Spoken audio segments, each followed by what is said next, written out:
먼저 코넥스 시장 현황입니다. 그 코넥스 시장은 그 코리아 뉴 익스체인지의 약자로 그 2013년 7월에 초기 중소벤처기업의 자금 조달을 좀 원활하게 하기 위해서 개설된 그 신시장입니다. 이 기업들이 초기에 코넥스 시장 들어와서 자금 조달을 통해서 성장해 갈 수 있도록 하고, 또 코스닥에 바로 가기 어려운 기업들을 위주로 해서 이렇게 성장 지원하는 그런 시장이고요. 특히 VC 같은 경우에는 코넥스 시장을 통해서 초기 자금을 좀 회수해서 선순환돼서 재출할 수 있는 그러한 스킴으로 해서 설계된 시장입니다. 다음 이제 코넥스 시장 특징을 좀 간략히 설명드리면, 이제 코넥스 시장의 상장 대상은 중소기업이 발행한 주권입니다. 중소기업 기본법 제2조에 따른 중소기업이고, 그 대규모 기업 집단이라든가 외국 기업은 이제 상장 대상에서 제외됩니다. 다음에 코넥스 시장은 진입 기준을 대폭 완화했습니다. 이게 최소한의 진입 요건만 설정하고 있는데, 그 현재 재무적 외용 요건, 매출액이나 단기 순이익 요건 같은 재무적 요건은 없고요. 주식 유통에 필요한 최소한의 요건만 설정하고 있습니다. 이 대표적인 것이 주식의 양도 제한이 없으면 됐고, 그다음에 이제 액면가액이 규격화된 표준화된 금액이면 됩니다. 그리고 그 현재 그 코스닥이나 코스피 시장에 상장하기 위해서는 국제 회계 기준을 적용해야 되는데, 코넥스 기업은 그 국제 회계 기준을 적용하지 않아도 되고 지정 감사인 의무도 면제하고 있습니다. 그래서 실제로 현재 그 IFRS를 적용하는 기업이 한 60% 정도 되고요. 40% 정도 되고 60% 정도가 일반 기업 회계 기준을 적용해서 외부 감사를 받고 있습니다.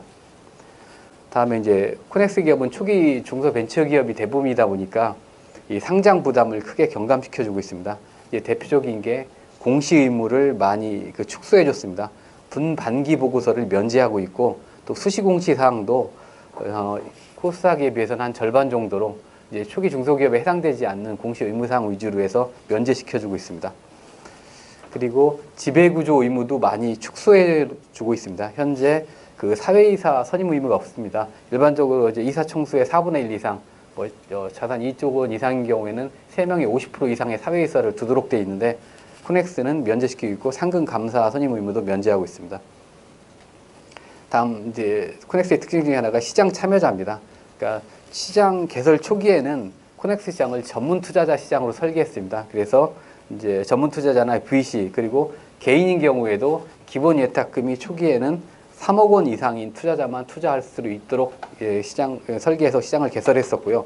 그 이후에 그 시장에 대한 그 일반 투자에 대한 이해도가 좀 높아지고, 또 투자 위험이 크지 않다는 게 실증적으로 증명되면서 2016년 12월에 기본 예탁금을 1억 원 낮췄다가 지난 4월에 기본 예탁금을 3천만 원으로 낮춘 바 있습니다.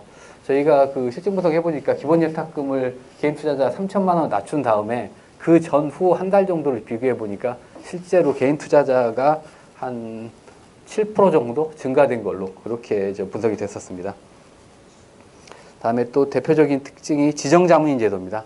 이제 코넥스 시장은 초기 기업이 들어오다 보니까 누군가 인큐베이터 기능을 좀 해주는 그 역할이 좀 필요합니다. 그래서 증권회사가 그런 역할을 대신하고 있고요.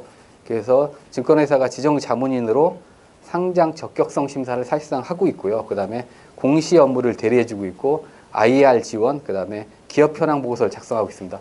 앞서 말씀드린 그 코넥스 기업은 분반기 보고서가 면제된다고 말씀드렸는데, 이 반기 보고서 대신 지정 자문인이 기업 현황 보고서를 작성하고 있고, 1분기, 3분기 보고서 대신 기업의 IR을 의무하고 있고, 그런 IR 활동을 지정 자문인이 지원하고 있습니다. 그리고 전체적으로 이제 아까 그 김정선 전문이 말씀하셔서 이제 코스닥 기업 같은 경우 한 65% 기업이 흑자고 한 35% 적자난다는데, 코넥스도 크게 다르진 않습니다. 한 60% 정도의 기업이 흑자고, 그다음에 한 40% 정도가 적자 기업이고요.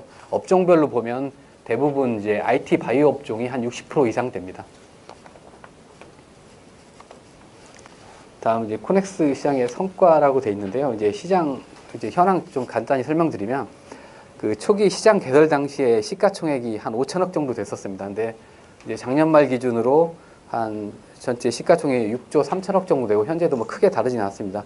그리고 상장 기업 수도 그 시장 개설 초기에는 21개에서 이제 현재 150여 개사로 크게 증가했고요.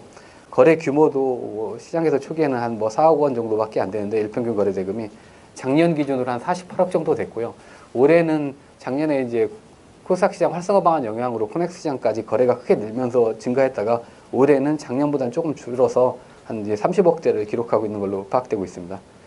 다음에 코스닥 이전 상장 부분입니다. 이제 코넥스 시장이 개설된 목적이 초기 기업이 들어와서 성장해서 코스닥 시장으로 보내는 역할을 하는 게 제일 주 기능입니다. 그래서 13년에 개설된 이후에 14년부터 지속적으로 코스닥 시장으로 이전 상장하는 기업이 나오고 있고, 현재 작년에 12개사로 해서 역대 최대를 기록했고, 현재까지, 그러니까 작년까지 44개사, 올해 3개에서 47개사가 코스닥 시장으로 이전 상장했고, 이제 M&A를 통해서 피읍스 합병된 것까지 하면 현재 한 50여 개사가 이전 상장을 완료했고, 현재 10개사가 이제 이전 상장하겠다고 선언을 하고 절차를 진행 중에 있습니다. 그래서 올해도 전년도 수준 이상은 이전 상장이 이루어질 걸로 파악되고 있습니다. 다음에 자금 조달 규모인데요. 이제 시장이 개설된 이래 총 127개사가 한 8,400억 원 정도의 자금 조달이 이루어졌습니다. 이제 14년에 한 670억 정도부터 작년에 한 3,300억 정도까지 자금 조달이 이루어졌고, 그래서 코넥스 시장이 초기 중소기업의 자금 조달 창구로서의 기능을 저희는 충실히 하고 있다고 판단을 하고 있습니다.